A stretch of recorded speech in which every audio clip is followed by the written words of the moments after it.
How do you know what your food triggers are? Let's talk about it.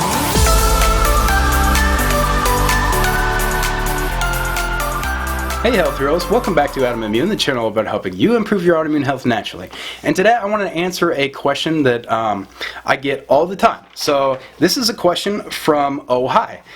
People say you can have XYZ if you can tolerate it, but how do we know for sure if we can tolerate it? Thanks, really enjoying your channel. Your videos are very easy to watch and I'm thankful that you aren't long-winded. Well, a lot of the time I am, and I try not to be. I try to cut these short, so I feel like I gotta make this video really short now. Alright, thanks for the question.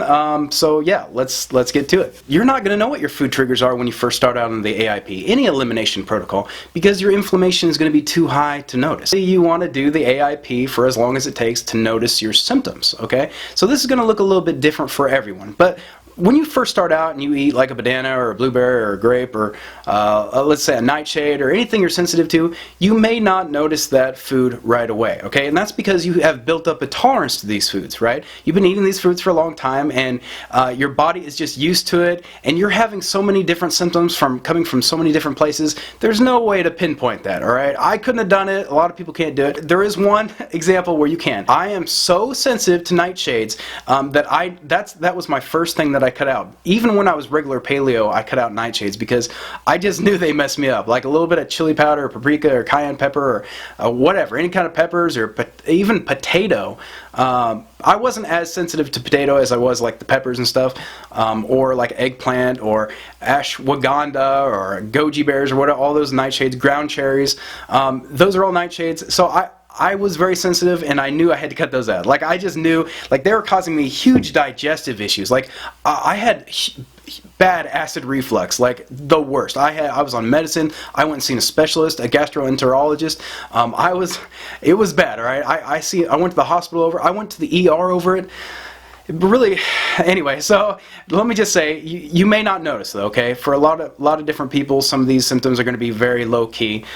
So basically, you're going to do AIP for as long as it takes. Maybe it takes a month, 2, 3, 6 months, a year. But eventually, your inflammation will drop enough for you to notice these things. Now, a lot of foods, like I didn't notice, like gluten, I didn't notice rice, oatmeal, bananas. Like these were some of the latest things. Even like regular salt, because it has like additives in it. Like the foods that have artificial ingredients and additives, emulsifiers, those are probably going to be the last things you notice. Or even the toxic meat, like factory farm meat that is very fatty. Those were some of the last things that I noticed. It could be different for everyone though. Dairy was another one that I was kind of sensitive to. I really knew messed me up. When you're on this protocol for a long time, you reduce your overall systemic inflammation and then you'll start to notice things. Now, that's going to look a little bit different for everyone depending on your autoimmune symptoms. Every disease is a little bit different and every body reacts a little bit different to different foods, okay? So you got to do the legwork, you got to put in the trial and error. That's what it takes, all right? That's the protocol. So start with the AIP, but just keep in mind, and a lot of people don't realize this, but you're going to have to cut out a lot of foods from the AIP list, okay? AIP is just a list of recommended foods because these foods statistically don't trigger as many people, okay? That's why we start out with them. It's not that these are all safe foods. They're not. I mean, I'm triggered by tons of AIP foods, like banana, grapes, blueberries, like I mentioned, and like FODMAPs, onions, and garlic in certain amounts. It's not going to be just like one food is going to trigger you. It might, but it might be the amount that triggers you as well. And eating too many plant foods are overall. A lot of people don't address this, but you can be eating way too many plant foods. Like I can tolerate oxalates and I can eat a lot of spinach, but if I were to eat too many, those are going to bind to my calcium. I'm going to become calcium deficient, okay? So this is just, I guess I don't talk about that too much on this channel, but that's why I'm meat-based. Your digestive system, you're overworking it, right? You do, like, eating fat and protein is so much easier to digest, and you don't have to eat as much of it to get the calories, right? And that's what your body wants. Like that's what it needs, and it's the most nutrient dense food. So I don't say don't cut out plant foods, but eat the right plant foods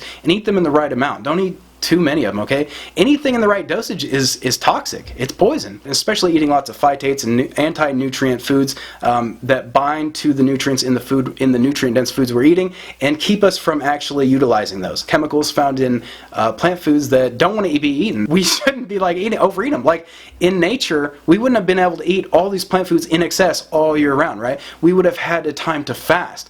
Our body would have healed from that, and then in the summertime, game on. You know, time to eat fruit again, time to gain some weight, fat and protein, fat and sugar, gain some weight for the winter, and then the winter you're healing, you're using autophagy, right? So I do believe partly in seasonal eating, so that's just another thing to keep in mind. That's why it's so important to track, guys. You need a diary, you need a food diary, alright? There's tons of them online, check it out. I don't have any recommendations because basically I failed in that area, and I kind of devote my whole brain to food. I devote my whole brain to this. If you have other priorities and families, and you know you have a really important job. I have a job, but I'm not going to say it's not life and death, all right? So you know I have time, okay? I have plenty of time. But yeah, so you're going to have to do the legwork, figure out what foods trigger you, but you're not going to be able to do the detective work until you put the work in and you actually reduce your inflammation. So if you're really damaged, this could take a while. Some people it takes years, it really does. But hopefully it doesn't, but you know, I feel like the longer you're damaged, the longer this takes. So like I said before, kids, teenagers, you know, even people in their early 20s can sometimes put their autoimmune diseases in remission like within weeks, all right, even a month or something like that, just crazy quick, right? Well, I guess I did after a few months too, but I'll get in that in another video. But it's very effective. AIP really works. There are some other things you can do, just lowering the overall sugar intake, just lowering inflammation, having a low stress lifestyle as much as possible. It's not completely possible to cut out stress, but there's other things besides diet, and the AIP does address them. Low levels of exercise, not exercising too much, things like that. You just want to reduce your overall stress in your life. And then hopefully you get to the point where you can see your symptoms. And if you can't see your symptoms, then that's probably a telltale sign that you're just not ready, right? You're not ready to play detective yet. You just want to be strict right now, okay? So hopefully that helps you out. Oh, hi. I went a little off tangent, but I think these are some helpful tips, and maybe they'll help you out. So, and I was long-winded. Sorry about that.